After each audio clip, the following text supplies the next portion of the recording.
Halo teman-teman semua, kembali lagi di channel Mr. Tradekin dengan update market hari ini di hari Kamis tanggal 16 Maret 2023. Dan seperti yang teman-teman lihat ya, hari ini market kita cukup mengkhawatirkan. Jadi spesial hari ini saya akan lebih fokus aja untuk membahas situasi market ya. Oke, jadi yang pertama mungkin saya akan langsung masuk. Hari ini ada rilis data suku bunga ya teman-teman, tadi jam 2:30 siang, yang dimana Bank Indonesia akhirnya mempertahankan level suku bunga di angka 5,75%. Jadi menurut saya langkah yang diambil oleh Bank Indonesia ini sudah cukup tepat ya, sebagai langkah untuk meminimalkan kepanikan yang terjadi di market teman-teman. Karena kita tahu saat ini di tengah kolapsnya dua bank Amerika ya teman-teman, yaitu SVB dan juga Signature. Kemudian juga ada juga melebar ke Eropa, di mana salah satu lembaga keuangan yaitu Credit Suisse yang juga hampir mengalami hal serupa teman-teman. Tapi bagusnya di Eropa tersebut, bank sentral mereka langsung punya upaya untuk membackup ya, jadi nggak terjadi kepanikan yang berlanjut. Oke, jadi untuk hari ini kita lihat marketnya secara penutupan minus lagi teman-teman, koreksi 0,94% di level 6.566. Jadi bisa dibilang hari ini marketnya bisa cukup membuat ini ya, emiten-emiten di pasar modal kita yang babak belur teman-teman. Karena di sini saya coba kasih lihat buat teman-teman. Secara penutupan hari ini yang ditutup ARB teman-teman, itu ada sekitar 96 emiten. Ini merupakan kondisi yang cukup langka ya, dimana yang ARB itu mencapai 96 emiten. Dan juga di sini bisa lihat ya, yang merahnya misalnya digabung kurang lebih hampir 450-an emiten teman-teman, yang hari ini ditutup merah. Kemudian secara sektoral pun kita lihat hari ini mayoritas penutupannya merah dengan minusnya tuh nggak tanggung-tanggung ya. Di sini dari sektor basic material minus 2%-an. Kemudian sektor energi hari ini cukup melemah tajam ya, hampir 3%. Kemudian juga sektor teknologi, khususnya dengan emiten Goto ya, yang hari ini melemah cukup tajam juga. Kemudian sektor transportasi juga melemah 2%-an, sedangkan yang hari ini cukup hijau bisa berhasil menguat ya secara indeks itu di sektor kesehatan teman-teman. Jadi bisa dibilang hari ini koreksinya bisa dibilang cukup masif dan membuat banyak emiten-emiten di bursa kita cukup babak belur teman-teman. Kemudian saya mungkin langsung update aja untuk teknikal ya. Nah hari ini kita lihat secara candle teman-teman, terlihat kurang begitu baik ya, terjadi pelemahan lanjutan. Sebenarnya secara body candle ini sudah membentuk low yang lebih rendah lagi teman-teman. Terus juga secara tail candle ini di sini ya, secara tail candlenya di sini sudah membentuk juga low yang lebih rendah lagi. Jadi bisa dibilang saat ini market kita sudah membentuk lower low teman-teman. Dan sementara maksudnya support ya, support terakhirnya itu untuk indeks kita ada di sekitar 6.500-an teman-teman. Ini support terakhir menurut saya untuk ISG kita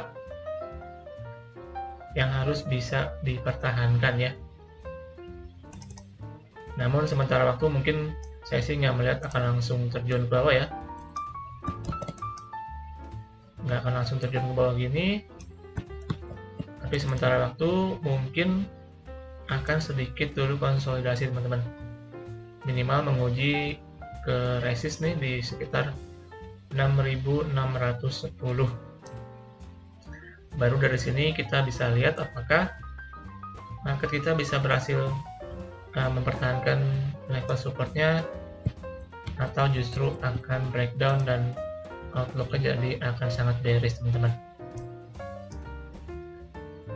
Tapi alangkah baiknya teman-teman apabila indeks kita bisa berhasil recovery dengan cepat ya, bisa recovery cepat, maka akan sangat bagus nih untuk kedepannya isi kita. Tapi jujur aja teman-teman, kalau saya melihat kondisi saat ini ya, di tengah kondisi global yang sebenarnya cukup menimbulkan kepanikan di khususnya di sektor perbankan nih, saya melihat kondisinya mungkin entah kenapa feelingnya bakal dijebol teman-teman, supportnya nih di 6500. Saya sih bukan berharap begitu, tapi ada feeling ke arah sana teman-teman. Tapi ya semoga aja feeling saya salah dan kita bisa kembali untuk merangkak ke atas teman-teman ya, untuk indeks kita. Dan di saat market seperti ini, saran saya mungkin buat teman-teman yang lagi ada trading, yang lagi juga nyimpen saham nih, kalau menurut saya teman-teman juga harus lebih disiplin ya, dan juga jangan terlalu agresif dan dalam tradingnya. Tapi yang penting nomor satu tuh disiplin teman-teman, karena bagaimanapun disiplin yang akan membuat kita bisa bertahan di market seperti ini ya. Karena saya bercontoh, misalkan kemarin itu kan saya ada bahas tentang Antam ya, yang dimana saya kasih untuk pantauannya, dan dulu itu saya pernah kasih juga untuk area belinya nih di sekitar sini, sekitar 2200 teman-teman waktu itu. Nah, saya pun dulu juga waktu dia sempat menyentuh sini, saya ada beli teman-teman. Tapi kemudian nggak berapa lama akhirnya jebol, dan akhirnya saya juga stick ya dengan trading dengan plan tersebut. Dan akhirnya saya cut loss teman-teman di sekitar 2200 ya. Saya cut loss, dan sampai sekarang kita lihat nih berlanjut turun teman-teman. Jadi turunnya nggak tanggung-tanggung ya, sangat impulsif ke bawah. Terus apa jadinya kalau misalkan waktu saat ini saya nggak cut loss teman-teman? Mungkin saat ini saya posisinya udah minus hampir 20% ya kurang lebih. Terus juga mungkin kalau misalkan saya sampai sekarang masih simpen nih, sampai dengan harga sekarang di 1795 ya closingannya, mungkin ketika saya mau cut loss sekarang jatuhnya udah beda teman-teman. Jadi udah tega ya, udah nggak tega gitu untuk melihat kita cut loss dalam posisi rugi yang cukup besar. Nah, itulah pentingnya untuk kita disiplin dengan trading plan kita, supaya kita nggak ada istilah nyangkut teman-teman. Oke, begitu ya. Terus saran saya yang kedua, mungkin untuk sementara ini bisa dikurangin dulu untuk tradingnya, jangan terlalu agresif, dan mungkin bisa juga untuk wait and see dulu ya sementara waktu, sambil nunggu marketnya lebih stabil teman-teman. Nanti ketika udah lebih stabil, terus arahnya udah lebih kelihatan, baru kita akan lebih pede ya untuk masuk lagi ke market. Terus kalau misalkan mungkin teman-teman maksain juga untuk masuk di market seperti sekarang ini, jatuhnya jadi kurang objektif menurut saya ya. Analoginya seperti analogi yang pisau jatuh teman-teman. Mungkin teman-teman juga udah banyak yang tahu analogi tersebut. Jadi kurang lebih analoginya ada pisau yang jatuh, tapi kita berusaha untuk menangkap di tengah ya. Alhasil tangan kita malah jadi ikutan berdarah teman-teman.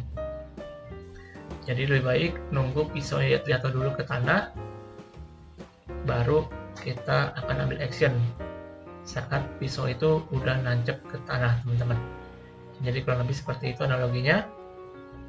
Dan juga jujur teman-teman, belakangan ini saya ada mengamati ya banyak emiten di bursa kita, dan mayoritas dari emiten-emiten tersebut kalau menurut saya secara teknikal udah banyak yang jebol support teman-teman, jadi banyak yang breakdown juga, dan jadi outlooknya jadi kurang bagus ya secara teknikal untuk ke depan di market kita.